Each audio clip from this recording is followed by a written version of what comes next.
गुरुर्ब्रह्मा गुरुर्विष्णू गुरुर्देवो महेश्वरा गुरुर्साक्षात् परब्रह्म तस्मै श्री गुरुवे नमः.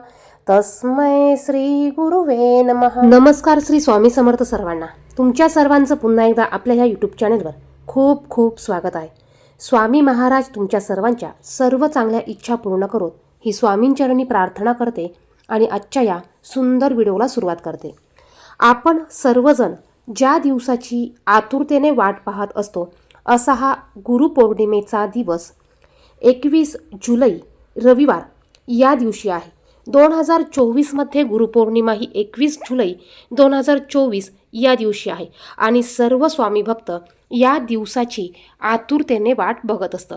जशी आपण दिवाळी साजरी करतो त्या पद्धतीने स्वामी भक्त गुरुपौर्णिमा हा दिवस साजरा करत असतात. आणि आपल्या सर्वांना स्वामी भक्तांना गुरुपौर्णिमेनिमित्त 21 दिवसांच्या अति उच्च कोटीच्या स्वामींच्या आवडत्या सेवा करायच्या आहेत. तर आपल्याला कोणत्या कोणत्या सेवा करायच्या आहेत, कधी सेवा सुरू करायची, सेवा कधी संपवायची, सेवा करत असताना कोणते नियम पाळायचे, कोणते नियम पाळायचे नाही, याविषयीची सर्व माहिती आपण आजच्या व्हिडिओमध्ये बघणार आहोत. तर व्हिडिओ कुठेही स्किप करू नका, म्हणजे सर्व माहिती तुम्हाला समजेल. आणि तुम्ही जर का चॅनलवर नवीन असाल तर असेच माहितीचे व्हिडिओ बघण्यासाठी चॅनलला सबस्क्राईब करा आणि बाजूच्या बेल आयकॉनला प्रेस करा. कमेंट बॉक्समध्ये श्री स्वामी समर्थ नक्की लिहा. तर पहा, गुरुपौर्णिमा ही 21 जुलै 2024 रविवारी आलेली आहे. तर आपल्याला ज्याही काही सेवा करायच्या असतील या सेवा आपल्याला 21 दिवसाच्या करायच्या आहेत. आणि ह्या सेवेला सुरुवात आपल्याला 1 जुलै या दिवशी करायची आहे आणि 21 जुलै या दिवशी गुरुपौर्णिमा आहे.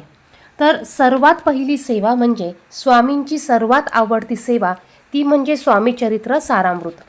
आपल्याला स्वामीचरित्र सारामृताचे 21 पारायण करायचे आहे. आता हे पारायण कसे करायचे हे आपल्या सर्वांना माहिती असेलच, परंतु जे कोणी नवीन स्वामी भक्त असतील त्यांना याविषयीची कल्पना नसेल त्यासाठी पुन्हा माहिती सांगते. तर तुम्हाला 21 दिवस स्वामीचरित्र सारामृत या ग्रंथाचं पारायण करायचं आहे.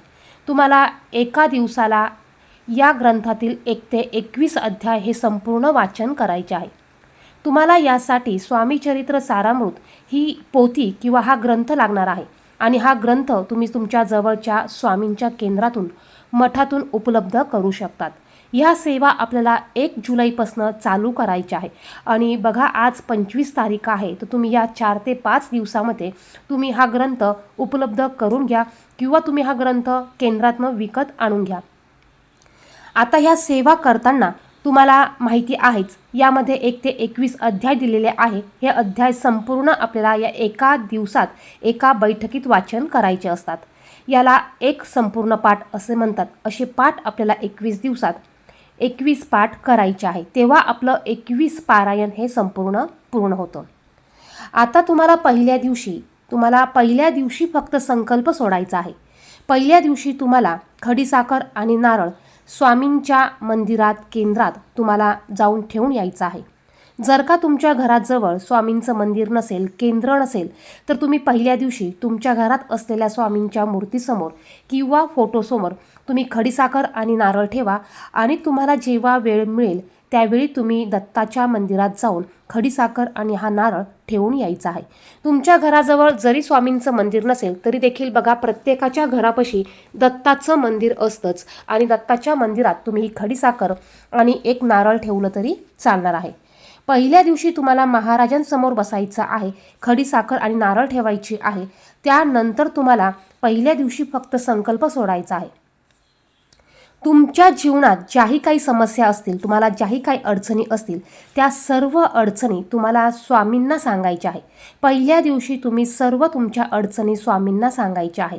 बघा, आपले जे नातेवाईक असतात, आपण जर का त्यांना आपल्या समस्या अडचणी सांगितल्या तर ते रडून रडून आपल्या समस्या अडचणी ऐकतात आणि नंतर जगाला हसून हसून सांगत असतात.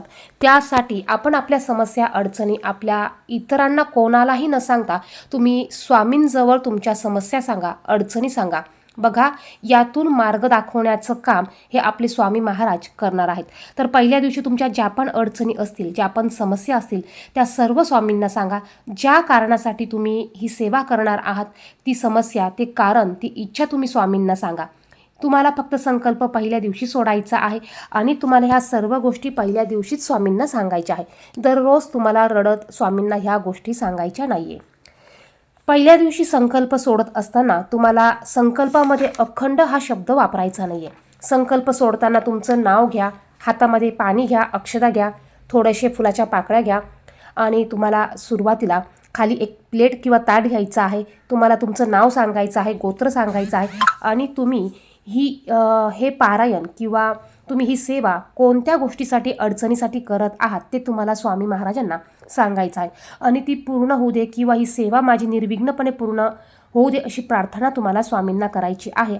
आणि हातातलं पाणी तुम्हाला खाली ताटात, ताम्हणात सोडायचं आहे. आता हे पाणी तुम्हाला तुळस सोडून इतर कोणत्याही झाडामध्ये टाकायचं आहे. आता हा झाला तुमचा संकल्प. संकल्प झाल्यानंतर तुम्हाला पहिल्या दिवसापासून तुमची सेवा करायला सुरुवात करायची आहे. आता सेवा कशी करायची हे सर्वांना माहिती आहेच, तर तुम्ही स्वामी चरित्र सारामृत ही अत्यंत प्रभावी अशी सेवा करू शकतात. बघा, या सेवेमुळे प्रत्येकाला अनुभव आलेला आहे. अतिउच्च कोटीची ही सेवा आहे आणि प्रत्येकाला यातनं काही ना काही अनुभव येत असतो. गुरुपौर्णिमा म्हणजे बघा, शिष्याला गुरुसाठी काहीतरी देणं लागत असतं. गुरुपौर्णिमेच्या दिवशी आपण आपल्या स्वामींसाठी काहीतरी द्यायचं असतं, काही देणं करायचं असतं आणि यासाठी आपण ही सेवा निस्वार्थपणे करायची आहे. जर का तुम्ही ही सेवा निस्वार्थपणे केली तर बघा, तुम्हाला जे पण काही पाहिजे आहे ते स्वामी तुम्हाला भरभरून योग्य वेळ येईल त्यावेळेस देणार आहे. तर ही झाली सेवेची माहिती. त्याचप्रमाणे तुम्हाला 11 वेळा तारक मंत्र म्हणायचा आहे. 11 वेळा तुम्हाला श्री स्वामी समर्थ या मंत्राच्या 11 माळी जप करायचा आहे. 11 माळी श्री स्वामी समर्थ मंत्राच्या तुम्हाला जप करायचा आहे. 11 वेळा तारक मंत्र म्हणायचा आहे. बघा, या 3 सेवा तुम्हाला शक्य झाल्यास आवर्जून करायच्या आहे. आपल्या जीवनात आपण कष्ट हे करत असतो आणि ह्या कष्टाला नशिबाची साथ मिळण्यासाठी आपल्याला ह्या सेवा करायच्या आहे. आपल्याला देवांपाशी जाण्याचा मार्ग म्हणजे आपले गुरु आहेत आणि जेव्हा आपण आपल्या गुरूंपाशी जातो त्यावेळेस आपल्याला आपल्या इष्टदेवतेकडे किंवा आपल्या कुलदेवतेकडे जाण्याचा मार्ग हा आपोआप मोकळा होत असतो. ह्या सेवा केल्यामुळे, आपण स्वामींच्या ज्या सेवा करतो ह्या सेवा केल्यामुळे आपल्याला जे कर्म आहेत, आपले जे कर्म आहेत, हे कर्म आपल्याला भोगावे लागतातच, परंतु याचे भोग हे कमी होतात, याचे प्रारब्ध हे कमी होत असतात. आपला हात जिथे जाणार असतो तिथे आपली करंगळी जाते फक्त. एवढा फरक आपल्याला ह्या सेवेमुळे मिळत असतो. आता यानंतर तुम्हाला दुसरी सेवा म्हणजे तुम्ही गुरुचरित्रातील 14वा अध्याय आणि 18वा अध्याय तुम्ही 21 दिवस तुम्ही ह्या अध्यायाचं पठण करू शकतात. तुम्ही संकल्प सोडून करू शकतात किंवा संकल्प नाही सोडला तरी देखील तुम्ही ह्या सेवा करू शकतात. तुम्हाला फक्त संकल्प सोडताना अखंड हा शब्द वापरायचा नाही आहे.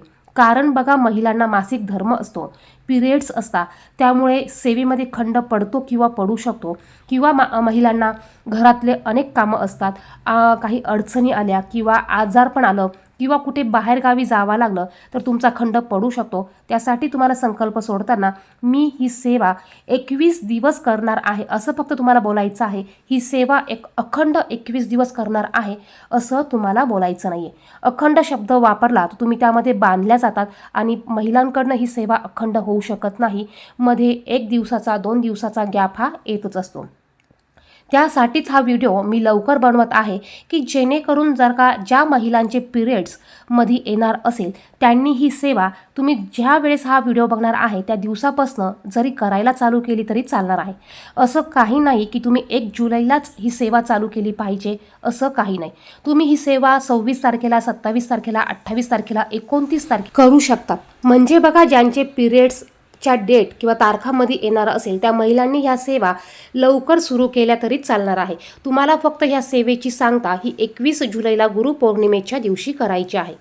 आणि बघा, जरी तुमची ही सेवा 21 तारखेनंतर पुढे जास्त दिवस झाली तरीही काही हरकत नाही किंवा तुम्हाला तुम्हाला मध्ये पिरियड्स नसतील, तुमच्या तारखा नसतील आणि जरी तुम्ही ह्या सेवा आत्तापासून चालू केल्या, तुमच्या सेवा ह्या 21 दिवसाच्या वर जरी झाल्या, 22 दिवस 23 दिवस, तरीही काही हरकत नाही आहे. बघा, सेवा जर का तुमच्याकडनं जास्तीची झाली तर स्वामी काही तुम्हाला म्हणणार नाही आहे किंवा तुम्हाला जास्तीची सेवा झाली म्हणून तुमच्यावर नाराज होणार नाही आहे. बघा, झालं तर तुम्हाला तुमच्यासाठी हे सर्व चांगलंच होणार आहे आणि तुम्ही जरी जास्तीची सेवा केली तरी देखील तुम्हाला त्याचं पुण्यफळ हे जास्तीचंच मिळणार आहे.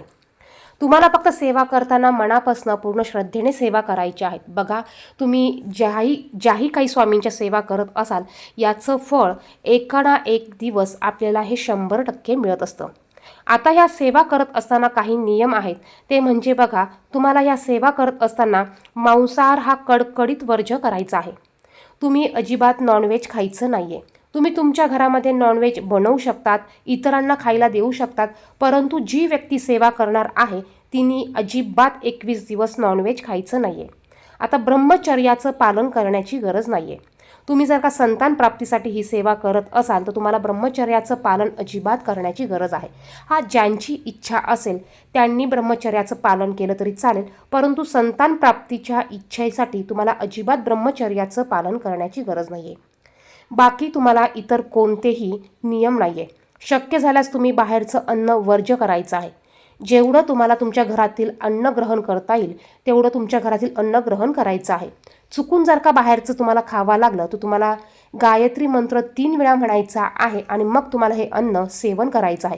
कारण काही महिला या वर्किंग असतात, काही पुरुष, काही दादा हे जॉबला जातात, त्यांना बाहेर मेसमध्ये खावं लागतं, किंवा काही कॉलेजचे स्टुडंट मुलं असतात त्यांना बाहेरचं मेसचं खावं लागतं. मग अशांनी काय करायचं, तर अशांनी 3 वेळा गायत्री मंत्र म्हणायचा आहे.